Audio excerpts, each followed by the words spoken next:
Welcome to Explain America. I'm your host, Kyle Becker. Well, today we have a huge summit at the White House as Ukrainian President Volodymyr Zelensky is coming to sit down with Donald Trump. But he's got an ultimatum for Zelensky, and he might not like it. Well, before we get into that, please like, share, and comment Explain America. Join us. We appreciate your support for common sense journalism. Now, the Russia in Ukraine war started off years ago and has been dragging on and is what many experts like to call a frozen conflict.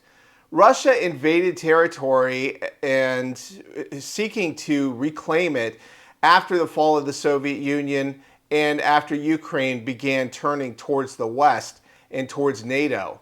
And NATO, as you know, is the North Atlantic Treaty Organization. It's a Cold War organization that was originally set up to defend freedom in the West. But since then, it has become very aggressive after the collapse of the Soviet Union, trying to add member states as much as possible. And now Ukraine apparently thinks that it would be a good idea to try to join NATO. These are the kind of the background origins of the conflict there between Russia and Ukraine. And Russia has retaliated, and obviously they broke international law, as you do whenever a war starts.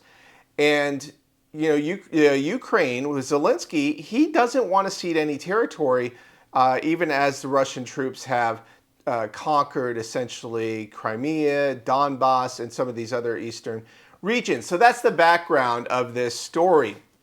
Well, President Trump came out and issued an ultimatum to President Zelensky. He said, President Zelensky of Ukraine can end the war with Russia almost immediately if he wants to, or he can continue to fight.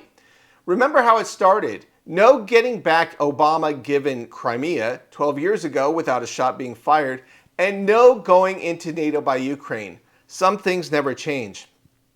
And President Trump, he is obviously a little bit irked by Zelensky. You might remember he came into the White House some time ago and did not even wear a suit. And there was quite a debacle there in terms of imagery. And President Zelensky, he has not been very popular in the United States with some people because he keeps coming back to the United States wanting more money, more military supplies to keep this war going. But Ukraine is not a member of NATO. Ukraine has not really ever done anything for the United States. And a lot of Americans are wondering, why are we footing the bill for this war that we did not vote for in Congress? And it's just a proxy war, and it's very dangerous, and it could start World War III and get lots and lots of people killed. So why are we doing this any longer? And I think President Trump speaks for a lot of people. The war needs to end.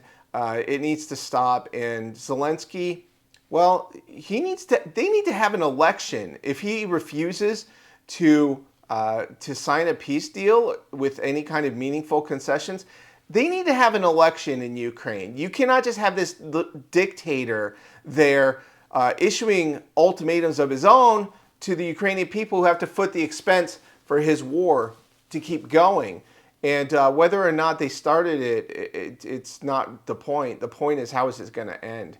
So let me know what you think. It's obviously a controversial topic, and we invite all viewpoints, and we appreciate your support.